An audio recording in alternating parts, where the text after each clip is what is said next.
কখনো এনআরসি করার ভয় দেখাচ্ছে, কখনো সিএ, আবার কখনো এসআইআর এর মাধ্যমে মানুষকে শুধু ছুটিয়ে বেড়ানো। 16 ডিসেম্বর প্রকাশ হতে চলেছে পশ্চিমবঙ্গের এসআইআর এর খসড়া ভোটার তালিকা। কাদের নাম থাকছে না, কাদের নাম বাদ যাবে, মঙ্গলবার বেলা 12টার আগেই জানা যাবে। সোমবারই এসআইআর এর খসড়া তালিকা হাতে পাবেন বুথ লেভেল অফিসাররা। তার আগে এসআইআর ইস্যুতে সুর চড়ালেন রাজ্যের পরিবহন মন্ত্রী স্নেহাশিস চক্রবর্তী।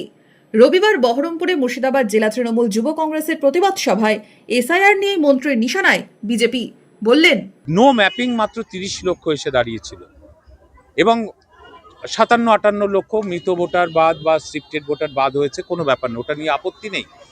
কিন্তু এখন সেটাকে প্রায় 1.5-2 কোটিতে নিয়ে গেছে। আপনি বলুন এই সময়ের মধ্যে কি করে সম্ভব?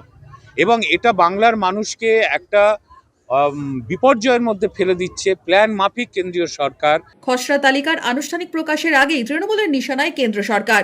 গত 27 অক্টোবর রাজ্যে এসআইআর এর দিনক্ষণ প্রকাশ করেছিল কমিশন। 4 নভেম্বর থেকে শুরু হয় এনুমারেশন ফর্ম নেওয়া এবং জমা দেওয়ার কাজ, যা চলে ডিসেম্বর অবধি। এসআইআর এর আবহে মুর্শিদাবাদ জেলাতে চড়তে থাকে রাজনীতির পারদ, তুঙ্গে ওঠে রাজনৈতিক দরজাও। 22 নভেম্বর মুর্শিদাবাদের বড়োয়ায় পরিবর্তন সংকল্প যাত্রায় এসআইআর নিয়ে পাল্টা তৃণমূলকেই কাঠগড়ায় তোলেন রাজ্যের বিরোধী দলনেতা শুভেন্দু অধিকারী। এত মিথ্যা কথা এবারে বলেছিল এসআইআর মানে এনআরসি, কেউ টুপি পরেনি, তোমার টুপি কেউ পরেনি মমতা ব্যানার্জি।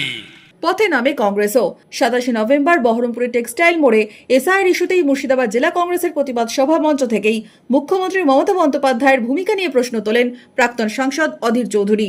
আপনি পশ্চিমবঙ্গের মুখ্যমন্ত্রী, এসআইআর নামে মানুষকে উত্তেজিত করছেন, মানুষকে এই করব তাই করব ওই করব, গলা কেটে নেব, হেলে দেবো, রক্তগঙ্গা বই দেবো। আপনি কেন অনুমতি দিয়েছেন বলুন? একবার তো বিরোধিতা করেননি আপনি। একদিকে রাজনৈতিক তরজা অব্যাহত, অন্যদিকে কারো নাম বাদ চলে গেলে সেক্ষেত্রে কি করতে হবে সেটা নিয়েও বাড়ছে কৌতূহল।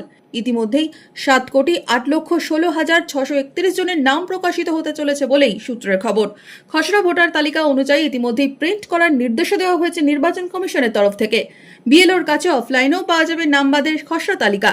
কারো নাম বাদ গেলে বুথ থেকে সংগ্রহ করতে হবে 6 নম্বর form.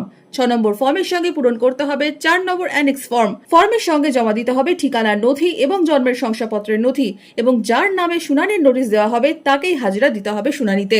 Bureau report, emergent community media.